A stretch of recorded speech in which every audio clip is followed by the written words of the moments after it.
Job growth slows sharply in October and the unemployment rate ticks up. I'm Lisa Bernhard with Reuters, and joining me today is Dryden Pence of Pence Capital Management. Dryden, I know that the UAW strikes were at least a small part of this, but what did you make of the October jobs report from the Labor Department out today? Well, I think one of the key things is, you had this blowout report back in September, and we had to, there was a big adjustment. So I think that kind of came into what people really expected. And then obviously, when you look at the strike, that is a tick down in labor force participation a little bit. So you have to kind of clear out those numbers because strikes end, people go back to work. And while it's going to affect some of the industrial production, I think that where we're moving into is a more normalized job growth distribution and probably a more normalized unemployment rate. So when we're looking at 3.8, 3.9, slight tick up, it gives the Fed more ammunition to do what they have in effect done.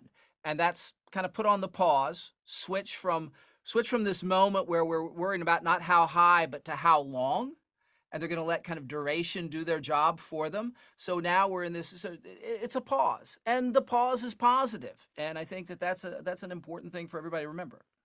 So third quarter GDP came in at almost 5%. What are you looking at for the fourth quarter, and particularly in terms of the state of the consumer when consumer spending drives so much of the economy?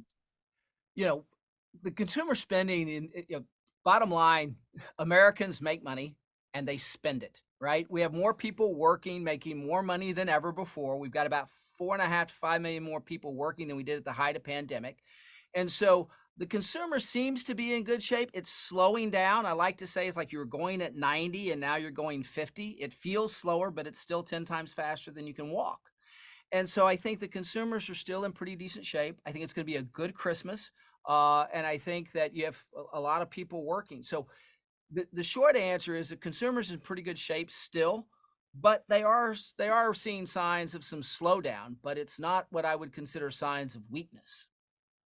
So you say we're going to have a good Christmas. Apple sort of indicated that maybe it wouldn't be that great of a Christmas when it gave earnings yesterday and its shares are down today. But you think that Apple stock still has room to grow. Is that right?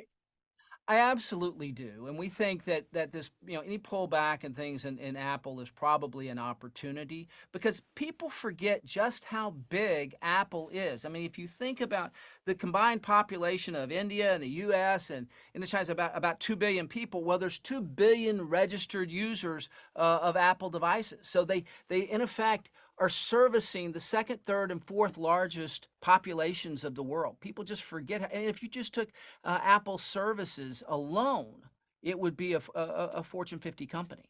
So I think people forget how many ways Apple has to make money across all things. When you fixate on just the iPhone or something else, you're missing the true picture of this behemoth, which is the number one consumer services company in the world, in my opinion.